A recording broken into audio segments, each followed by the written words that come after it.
Hello, everyone, and welcome to today's daily debate session number 41. And today we have the motion: this House would not send first time nonviolent offenders to prison and instead give them community based punishments. In today's debate, I will go against Ronald and he will go for the topic, and I will go against the motion. And I'll give him like 5 minutes to prepare, and after that, we can continue our debate.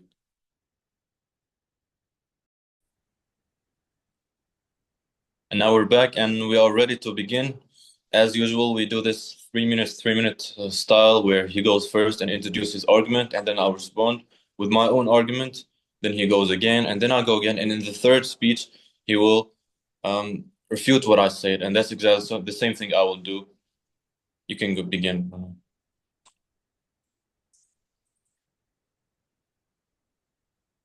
Yeah. I'm audible, right? Hello? Yes. Hello. Okay. Yes. So I will start on my cell count of three, two, one. Imagine this: a young person makes a mistake, a non-violent mistake. Instead of being guided back on a track, they are thrown into prison, surrounded by hardened criminals. Does that sound like a justice or just a recipe for creating more crime? Ladies and gentlemen, we stand for the motion because prison is not a correction center; it's a crime school. Sending first-time non-violent offenders to prison doesn't fix them; it breaks them. Let's talk about facts. The United Nations Office on Drugs and Crime states that overcrowded prisons increase reoffending rates rather than reducing crime. According to a study in the Journal of Quantitative Criminology, first time offenders who go to prisons are three times more likely to commit crimes again. Meanwhile, Norway, with one of the lowest crime rates, focuses on rehabilitation, not imprisonment. And guess what? It works. Yet, my opponent want to blindly push people into a broken system that takes a minor mistake and turns it into a lifetime of a crime. Instead of giving them a second chance, uh, they want to send them to a place where survival means learning how to be a better criminal. Let's be clear, we are not here saying that there should be no punishment. We are here saying that punishment should actually work. Community based solutions like rehabilitation, community service, and skill training cost less, reduce crime, and gives people a chance to contribute to society. So the choice is simple: do we fix people or break them further? We choose smart justice over lazy punishment. Thank you very much for your speech, and I will begin first by defining the topic. And from my beginning of my speech, I'll say that we'll define this topic by looking at this definition we found on Law Insider website. It says non-violent offenders are people who have been convicted of an offense that does not involve violence. So it's obvious to you that this kind of this kind of crime involves prostitution, bribery, gambling, racketeering, fraud, tax fraud, contact crimes, theft, and speeding. Are you saying, my opponent, that theft is a crime that should not deserve a prison time? When we look at the topic again, we say that the topic does not specify a specific or say that this person is going to be in prison for a life. This person is going to be in a prison enough for him to teach him. And we say that is a crime school. That's not the perfect description because prison has been proven many times to fix people rather than break them, fix the manners. Only if prison is a lifetime, a lifetime punishment is different. When someone kills somebody, but if somebody commits theft, for example, he steals from something, and then you send him to prison, will he not learn the lesson? Will he not try to avoid that next time? Many websites prove this. They're saying that many percentages prove this, and I think the reality proves this as well. In addition to that, I don't want to live in a world where people who steal, people who commit prostitution, gambling, and bribery and such crimes are free, because those crimes will definitely lead to more crimes in the world. Non-violent crimes being treated with community service, which according to you costs less. That's not true. Community service will cost more. Training sessions for those people will cost more than what prison is. And those crimes being not treated with punishment will definitely lead to more crimes being committed in the open world. Thank you very much. Okay. Yep. So I would start my second speech on my cell count of three, two, one. Throwing a first-time non-violent offender into a prison is locking a sick person in a hospital full of contagious diseases, and then wondering why don't they get better. Some may argue that prison is necessary for all crimes, but the United Nations standard minimum rules for the treatment of prisoners clearly state that imprisonment should be a last report, not the first option. Yet my opponent want to ignore this global standard and push people into a broken system. They they might say harsh punishments prevent crime. Wrong. The Bureau of Justice Statistics USA found that nearly 70% of related prisoners get rearrested within 3 years, proving that prison does not stop as one of the world's lowest reoffending rates, just 20%. Another common claim is that justice must be equal for all, but is it really justice when a first time non-violent offender is treated the same as a violent criminal? The Universal Declaration of Human Rights, Article 5, prohibits inhuman and degrading punishment. Forcing someone into a crime-infested prison for a minor mistake is exactly that, a human rights violation. We must follow facts, not fear. Community based rehabilitation is cheaper, smarter, and more effective. Sending first time non-violent offenders into prison isn't justice. It's a bad policy. Thank you. Thank you very much. And I'll begin my speech again by focusing on the topic itself. In this topic, we focus on non-violent crimes. And when you compare them to violent crimes and say that people get the same treatment in prison, that's not true. Those who commit violent crimes get longer times, get harder punishments, get be separated from the other ones. And while those who commit non-violent crimes are usually, if you look at the age gap or the age span of those people who committed non-violent crimes, it's usually the youth committing these crimes, including theft, speeding, and such things. While those bigger crimes of killing and violent crimes in general are committed by people who are in older age span.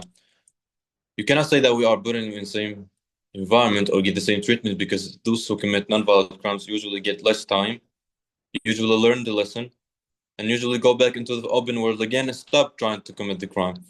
But when we say that those the solution you provided, which is giving them community service, is going to be way less cheaper.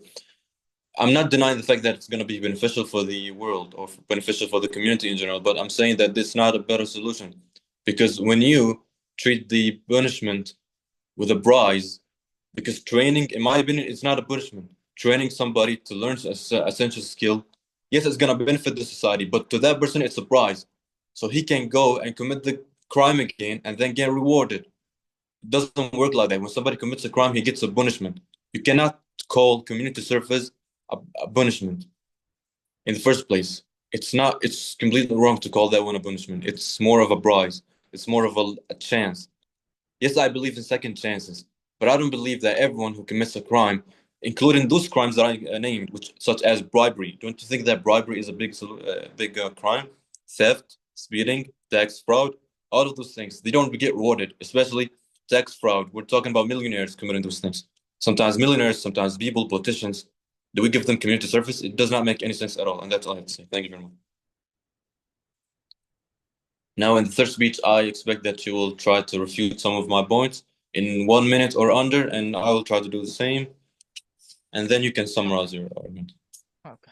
So I would start on my cell count of 3, 2, 1. Ladies and gentlemen, justice is about fairness, not fear. But what my opponent is promoting is neither. It's just blind punishment. First, they argue that theft is a non-violent crime. So should we let the thieves walk free? Let's be clear. No, they here is saying that there should be no punishment. We are saying that the punishment should be effective. The United Nations Office on Drugs and Crime reports that prisons increase reoffending rates for non-violent criminals by exposing them to hardened criminals. In contrast, countries like the Netherlands, Norway, which focuses on rehabilitation, have seen crime rates drop so much that they are closing prisons. So the real question is, do we want less crime or just more prisoners? Second, they claim we want criminals to be free. That's misleading. The United Nations standard minimum rules for non-custodial measures recommend alternative punishments for minor offenses because they rehabilitate offenders better than prison. Instead of creating a repeat offenders, rehabilitation turns them into productive citizens. So, would you rather have a reformed person paying taxes and contributing to society, or a prisoner who costs taxpayers money and comes out even worse. Finally, they argue that the prison is cheaper than training and rehabilitation. That's false. The National Institute of Justice (USA) reports that every $1 is spent on rehabilitation saves $4 on future crime. Meanwhile, the European Journal of Criminal Policy and Research found that countries investing in rehabilitation spend less on prisons in the long run. So, prison isn't just ineffective; it's an economic disaster. The facts are clear. The opposition wants to trap people in a cycle of crime and waste taxpayer money. We want to reduce crime, save money, and build a safer society. Which side makes more sense? Thank you. Thank you very much. And I'll begin by refuting your argument, saying that I am trying to drag people into more thing. I think it's the other way around, because when you say that somebody, again, I'll go back to my first point, saying that your point actually, when you say that somebody committed a crime, including those crimes that I'll try to repeat again: theft, speeding, gambling, prostitution, fraud, tax fraud, all those crimes, should they be rewarded or should they be punished? I think they should be punished. And the only punishment I see when you compare community service to prison, the only punishment I see is prison. And the reward, the thing that's actually going to be easy on them, lead them to committing the crime again, that's community service. Somebody committing community service is way easier to him than even doing like when somebody commits a crime and stays at home. I think it's called home, wherever it is called. I think it's way more effective and way more efficient to go to prison, because this will lead to less crimes, definitely. When somebody commits a crime, when you look at yourself as a teenager committing theft, and then you go to prison and they commit the thing again, it's not a motivation to try to do community service. That's not gonna motivate you to do better for the world. That's gonna actually make you seem, because crime is a mindset. It's not an action that as anyone takes. It's more of a mindset. If I have the mindset of a criminal, you giving me community service will only let me think that you are letting me go easy with it. Therefore, I'll try to do it again.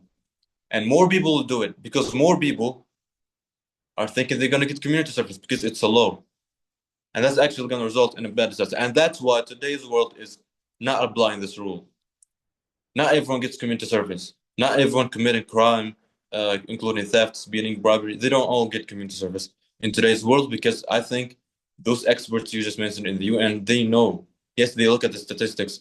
It's way more efficient probably to do community service, but it's not as effective. And that's why we don't see it in today's world. And that's all I have to say. Anything you want to add? No.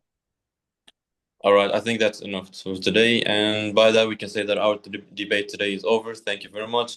Again, our topic was: this house would not send first-time non-violent offenders to prison and give them community-based punishments. I was against the topic, against the motion, and he was for the topic. Pranat, thank you very much. I think it was a very fair debate. We advise you to, again, continue to practice, join us every day. Thank you very much for this. Enjoy our sessions. We've just published one 5 minutes ago, and we'll continue to do some in the next weeks. Make sure to follow us on our social medias, Instagram, Discord, and join our group on WhatsApp. Thank you very much, everyone, and have a good day. No, thank you.